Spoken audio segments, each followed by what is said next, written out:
নমস্কার। বলতে চাই আঙিনায় আপনাকে স্বাগতম। আশা করি আপনি ভালো আছেন। আপনি ভালো থাকুন। এটা আমি মন থেকে চাই।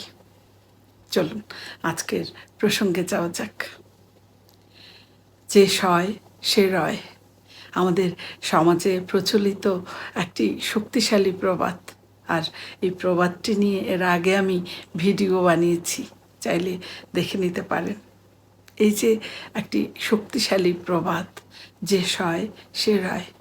আজকে আমরা এই প্রবাদটির উল্টো দিকটাও দেখব। অর্থাৎ এই যে আমাদের বাস্তব জীবনে যে মানুষটা সবচেয়ে বেশি সহ্য করে, সবচেয়ে বেশি সহ্য করা মানুষটাকে সমাজ কেন সবচেয়ে বেশি চাপে রাখে, আজকে আমরা এটা দেখব কেন এমন হয়। অর্থাৎ যে মানুষটা চিৎকার করে তার অধিকার চায় না, অর্থাৎ তাকেই আমরা বারবার লক্ষ্যবস্তু কেন বানাই। আজ আমরা সেই সব চুপচাপ মানুষগুলো নিয়ে কথা বলবো, যারা মুখ খোলার চেয়ে চুপ থাকাটাকেই শ্রেয় মনে করেন এবং যার বিনিময়ে তারা পান আরও বেশি অবহেলা। এর মনস্তাত্ত্বিক কারণ যদি আমরা দেখি, মূলত এটা সহজ লক্ষ্যবস্তু। অর্থাৎ মানুষ হিসেবে আমাদের ভেতর একটা সহজাত প্রবণতা আছে, আর সেটা হলো আমরা মূলত বাধা পেতে ভালোবাসি না, বাধা পছন্দ করি না আমরা। যখন কেউ অন্যায়ের প্রতিবাদ করে না আমরা এবং এই সমাজ, তখন সেটাকে ভদ্রতা হিসেবে নয়, সেটাকে দেখে দুর্বলতা হিসেবে। আর এর কারণে মূলত যে বিষয়গুলো আমাদের সামনে আসে, প্রথমত লো রিস্ক, অর্থাৎ ঝুঁকিহীনতা। অর্থাৎ সমাজ জানে যে এই মানুষটা পাল্টা প্রতিবাদ করবে না, পাল্টা আক্রমণ করবে না। তাকে 10টা কথা শোনালেও সে 11 নম্বর কথাটি বলবে না। এই যে একটা নিরাপদ এবং যে নিশ্চয়তা, এর কারণে মূলত আমাদের সামনে থাকা যে মানুষটা, শোষক বা সমাজ, তারা আরও বেশি সাহসী হয়ে ওঠে। কারণ তারা জানে যে এই মানুষটা রাগ করবে না 10 আঘাতেও। দ্বিতীয়ত ডাম্পিং গ্রাউন্ড সিনড্রোম, অর্থাৎ পরিবারে আমরা যদি খেয়াল করি, আপনি আপনার পরিবারে দেখতে পারেন, আপনার যদি 4টা সন্তান থাকে, যে সন্তান সব সময় তার অনেক চাহিদা থাকে, প্রচুর হইচই করে, রাগ প্রচুর, বাবা মা কী করে? বাবা মা সেই সন্তানের সকল চাহিদা পূরণ করে। আর যে সন্তান, যে ছেলে বা মেয়ে সব সময় চুপচাপ থেকে সব দায়িত্ব ও অভিযোগ চুপচাপ থাকে, দেখা যায় যে তাদের উপরেই মূলত সব দায়িত্ব আর অভিযোগের স্তূপ জমা হতে থাকে। এই যে বিষয়টি, এর কারণ কি, কেন এটা হয়? কারণ অন্যরা তো রিয়্যাক্ট করবে, এটা পরিবারের কর্তা বাবা মাও জানে, অন্যরা রিয়্যাক্ট করবে এবং ঝামেলা পাকাবে। কিন্তু যে ছেলে বা মেয়ে চুপচাপ সহ্য করে, তাকে দিয়ে সহজেই সব কিছু করানো যায়। এটা বাবা মা জানে, পরিবারের সবাই জানে। এটা এক ধরনের যোগ্যতাও। কিন্তু এই যোগ্যতা, এই যে সহ্য করার যোগ্যতা, এটা সব সময় যোগ্যতা হিসেবে এটা সীমাবদ্ধ থাকে না। মূলত এই ভুলের নাম যখন বিবেচনা হয়, তখন সেটা কেমন হয়? এটা তখন সবচেয়ে ট্র্যাজিক ব্যাপার হিসেবে দেখা দেয়। ভুলের নাম যখন বিবেচনা, অর্থাৎ এই যে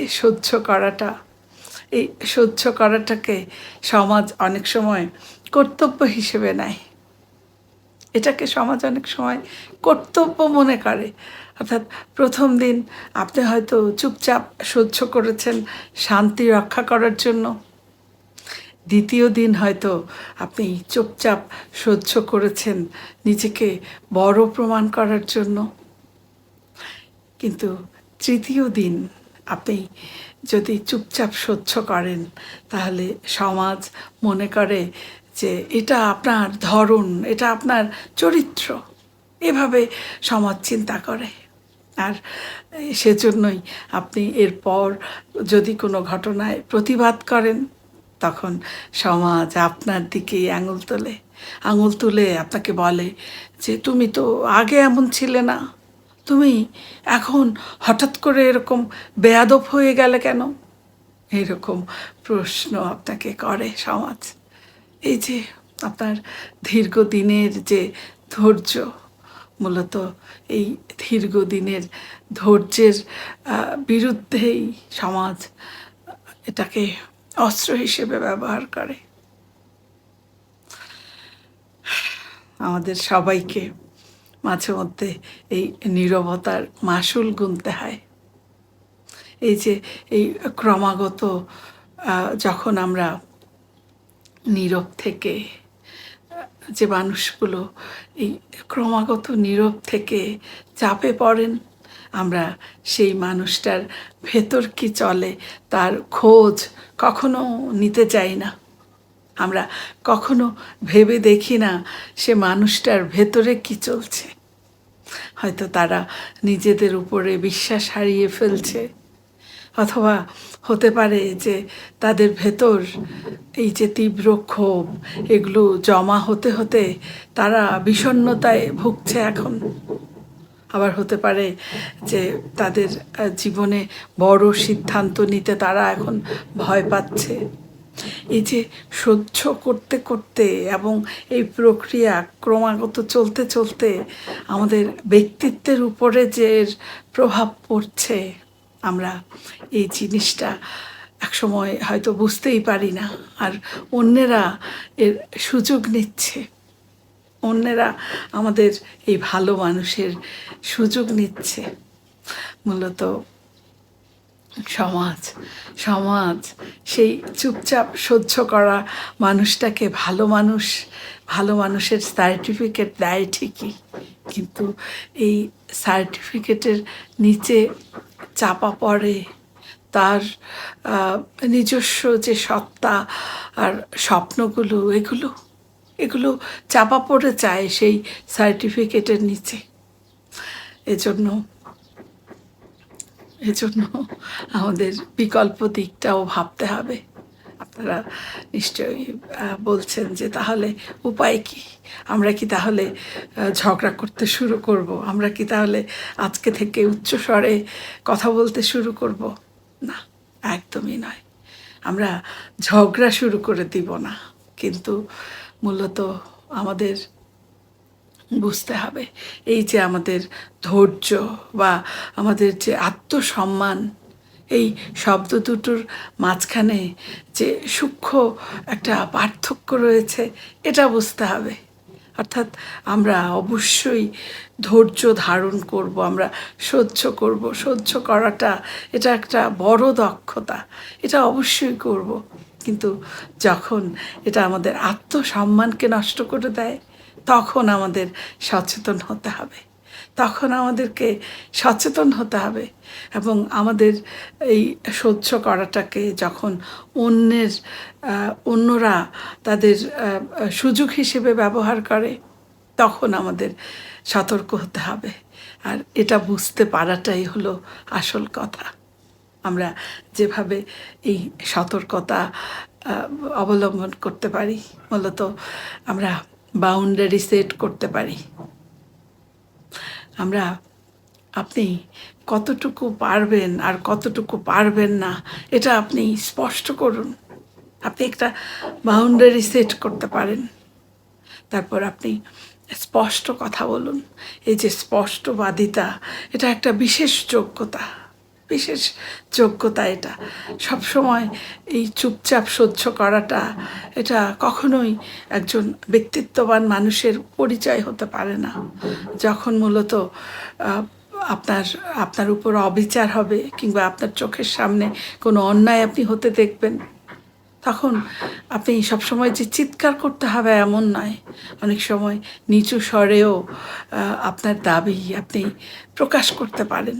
অর্থাৎ স্পষ্টভাবে আপনি আপনার যে অবস্থান সেটা পরিষ্কার করুন। তারপর আমরা এই যে না বলা, এটা অভ্যাস করা। না বলতে পারাটা কতটা জরুরি দক্ষতা, এ নিয়েও আমি একটি ভিডিও বানিয়েছি। যদি আপনাদের সুযোগ থাকে দেখে নেবেন। সেই ভিডিওতে আমি এই না বলতে পারাটা কেন জরুরি দক্ষতা সে বিষয়ে বিস্তারিত আলোচনা করেছি। না বলতে পারাটা এটা একটা দক্ষতা, এটা একটা ক্ষমতা। আমরা যখন এটা আমাদের আয়ত্তে আনতে পারি, তখন সমাজ আমাদেরকে একজন ব্যক্তিত্ববান মানুষ হিসেবে চেনে। আমরা নিজেদেরকে একটা আলাদা ব্যক্তিত্ববান মানুষ হিসেবে সমাজে প্রতিষ্ঠিত করতে পারি। তাই আপনি না বলার, অপ্রয়োজনীয় কাজে না বলার অভ্যাস করুন। সমাজ মূলত তাকেই সম্মান দেয় যে নিজেকে সম্মান করতে জানে। আর আমরা আমরা যখন নিজেকে সহ্য করার মেশিন বানাবো, সমাজ তখন আমাদেরকে সেইভাবেই ব্যবহার করবে। একজন মানুষ হিসেবে চুপ করে থাকার, সহ্য করার অধিকার যেমন আপনার আছে, ঠিক তেমনি আপনার সীমা নির্ধারণ করারও অধিকার রয়েছে।